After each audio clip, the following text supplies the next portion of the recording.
Welcome to the best football show. I'm your host, Brian Baldinger, at BaldyNFL across all social media platforms. You can download this show on your free Odyssey app, wherever you get your apps, and you can like and subscribe to it, follow. We're here. Today is Wednesday. It is April 2nd, Wednesday, April 2nd right now. We are basically 22 days away from the NFL draft. And tomorrow, April 3rd, I leave to go to Boulder, Colorado. I will be part of this 2-hour live show that the NFL Network's doing at Colorado's Pro Day, which is Friday, April 4th. And honestly, it could have two of the top 5 players in the draft, in Shaduer Sanders, along with Travis Hunter. And so it's going to be well attended. I'll be down the field commentating on the show that Shaduer puts on. Whatever it is, whether it's a throwing session with his receivers or whether he's running or going through drills, it remains to be seen. And likewise for Travis Hunter. Because when everybody is putting these mock drafts together, we're sort of stuck if we kind of feel, and believe me, Tennessee and Brian Callahan and his group will be there evaluating Shaduer. So whatever you thought last week about Cam Ward's pro day, which I was at the University of Miami 9 days ago, it seemed like it cemented his place as the number 1 pick in this draft with him as quarterback going to Tennessee. However, nobody has seen Shaduer work out, okay? He's going to work out on some level. Maybe he doesn't run like Cam Ward doesn't run. I don't know. But I'm sure he's going to have a pretty scripted throwing session. And so there's a lot of question marks about Shaduer as a player, as a person, as a leader, the son of Deion Sanders. There's questions, right or wrong. But I'm going to just tell you, I did this exercise yesterday because before Deion and Shaduer and Shiloh and the group came to the University of Colorado a little over 2 years ago from Jackson State, Colorado was an absolute doormat in college football. I think they had won 1 game in 2021 or 2022. 1 game. They're now on the map and winning games. So whatever you want to say about Shaduer, he took over a program that was just awful, and they made him competitive. So I went back and I watched every pass attempt of Shaduer's over the last 2 years since he arrived at Colorado of 20 yards or more in the air. And I'm just going to tell you flat out, he saw a lot of blitzes. He saw a lot of offensive line breakdowns. He was sacked a lot and hit a lot. He had a lot of just bubble screens and hitch routes, but he also threw a lot of deep balls. And I got to tell you, you go back and you go through that exercise of every deep ball, 20 yards or more down the field, he's got great deep ball accuracy. I'm just going to tell you right now, his deep ball accuracy, he doesn't complete every pass, but the ball isn't going into the stands. It's not going 5 yards over receiver's head ever. Like his ability to throw off platform, on the move, from a dirty pocket, down the field, I think is almost extraordinary. Because honestly, deep ball accuracy is one of the last things that any quarterback really develops, if they develop it at all. And he has that. So I don't really want to look at and listen to what anybody says about Shaduer Sanders. I've never met him. Until I meet him, and I'm going to, till I interview him, and I will, till I talk to his dad about him, and Warren Sapp and other guys on the team, his receivers, I'm holding all judgment for Friday. And I think a lot of teams want to do the exercise the exact same way. No prejudgments, no matter what visits they've had with them. Like, let's just watch them go compete. I think you can glean a lot from watching a quarterback throw a football. I learned a lot watching Cam Ward throw a football the other day. I realized this guy can really put some torque on the ball. He can generate speed, spin, good leadership ability, good ability just to mingle introduce himself and talk to people. I learned a lot about Cam Moore. But I learned a lot watching Justin Herbert throwing football or Patrick Mahomes. Like, you watch elite throwers throw the football, you go, okay, that's what real arm talent looks like. Josh Allen, some of these guys, Lamar Jackson. That's what elite arm talent looks like. I want to see if Shaduer has elite arm talent. I think you can tell. I mean, he'll have certain throws in there where he's got to drive the ball. He's got to stick it. He's got to put it into a window. There's going to be certain throws. And usually these sessions go around 60 plays. But there'll be certain throws where he wants to demonstrate that ability. And can he really torque it without having to really step into it? Yes, you want to have a weight transfer, but you don't want to have anything you're just having this big windup. So we're going to learn a lot. Then there's Travis Hunter, because honestly, people really don't know right now. They know that Travis Hunter has started at corner and he has played a lot of wide receiver, and he has started at both. And in some games, he's played 100 or more snaps at both those positions. And in talking to Dion back in January at the Hula Bowl, he said, oh, he's going to play both ways, Baldy. Like, his endurance is crazy. His love of football is second to none. He wants to play both ways. Now, Mike Vrabel came out this week and said, well, we want to see him specialize in one area and get to know that side of the ball first. Then we'll work on the packages for another side. That makes sense to a degree. I just think a guy that has gone through college football, being a two-way player, is a little bit more prepared to play both ways than somebody like Mike Vrabel, who caught X amount of touchdown passes in his career as a tight end after being the starting linebacker. I think this is different. This guy has crazy endurance. And in college football, where a lot of these offenses in the Big 12 are running a play every 14 or 16 seconds, that can be tough on your endurance. But they don't do that in the NFL. There's certain teams that go up tempo, for sure, but not for an entire game like they do in the Big 12 or in college football. So I think, if you get the 40-second clock in between plays, his ability to play both ways is going to go a lot further. And I can honestly see Travis Hunter playing 90 to 100 plays in a game. I absolutely can see it, regardless of what side of the ball he starts on. So the reason why I'm mentioning this is because you can go through all these mock drafts, and it's an exercise, and everybody does a mock draft or multiple mock drafts. But really, if Cam Ward right now is the prohibitive number one pick at Tennessee, without Tennessee coming out and saying it, the draft starts with Cleveland at number 2. Cleveland right now has Kenny Pickett as the only healthy quarterback on its roster. Kenny Pickett. Deshaun Watson coming back from another torn Achilles that nobody believes he's going to be ready to go at training camp. They need a quarterback.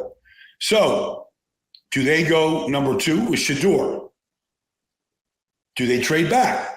The New York Giants, yes, they've signed Russell Wilson. Yes, they signed Jameis Winston. But do they fall in love with Shaduer and go, that's our quarterback of the future?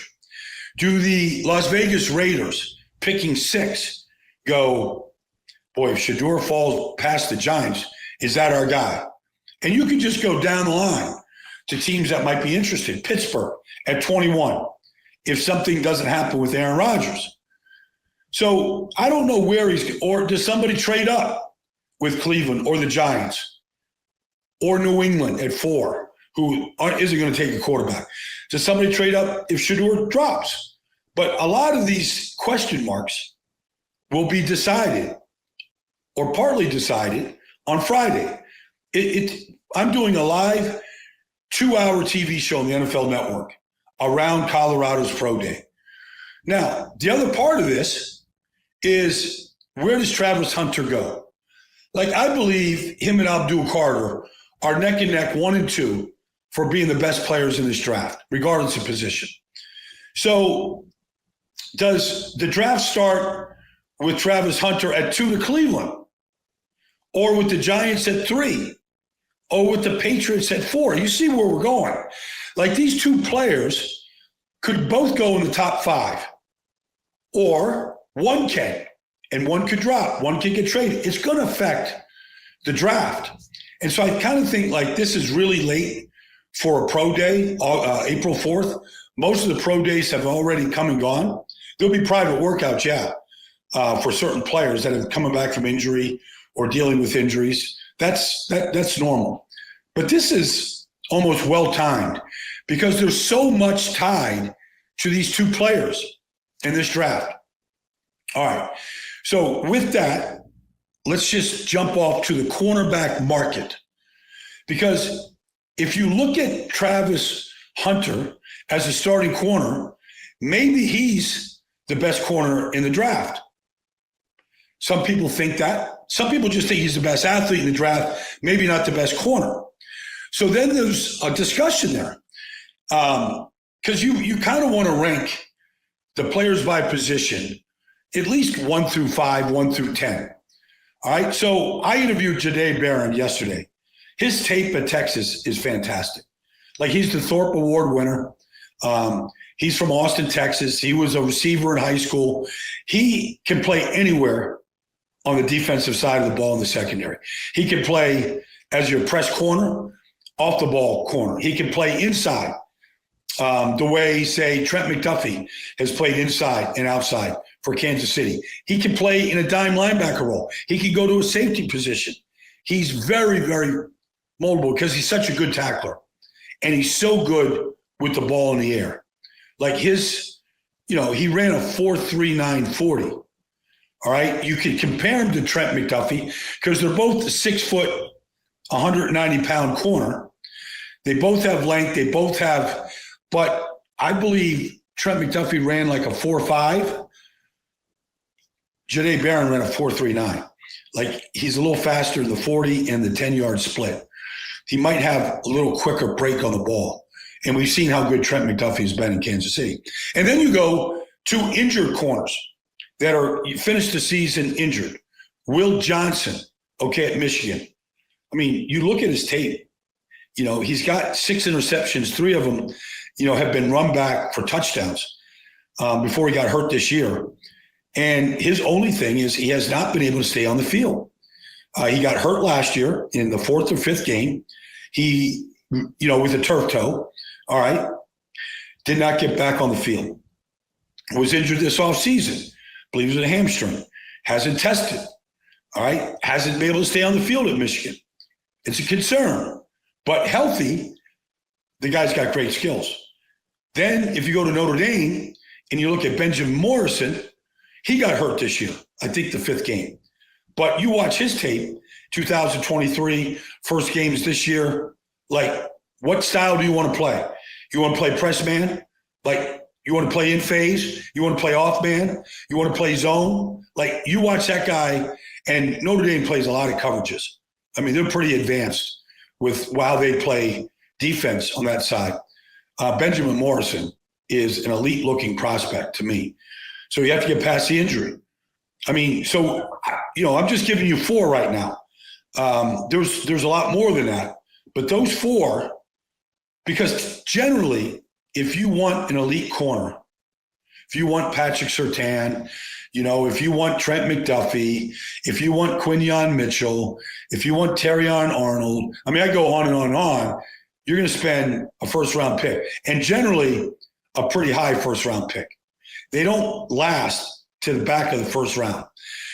And usually, the quarterbacks go, the edge rushers might go, then corners kind of go. That's kind of, or it could be corners, edge rushers, offensive tackles, some combination right there. Last year was the elite draft, for offensive tackles. They all went. Defense didn't go to number 16. So it'll be interesting to see how they view Travis Hunter in this lineup of corners. Is he corner number 1 or is he just athlete number 1?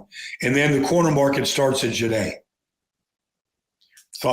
Then let's just go to the final. Yesterday, a lot of things came out of the owners' meeting at the Breakers in Palm Beach. One of them was this Sony Hawkeye, which can virtually signal the ball all right, and spot the ball. I think we need this. The chain gang is not going away. They're still going to be there. I believe they're still going to measure at times. But I think when you got to make these spots on 4th down, 2-minute drill, I don't know how it's going to work yet, but they have the technology to be able to spot the ball. Officials, wing guys are still going to come in and spot it, play to play to play. But I think the spot can be moved by how the virtual Skyhawk technology looks at the ball. We have to adjust this. I'm not a big fan of technology in football, but it's not going to go away. It is here to stay. Spotting the ball is part of it. The instant replays from, whether it was a face mask, not a face mask. If a call was made right now for a face mask and they go back and review and the guy didn't touch his face mask, they're going to have the ability to overturn it right there in real time. That's a good thing.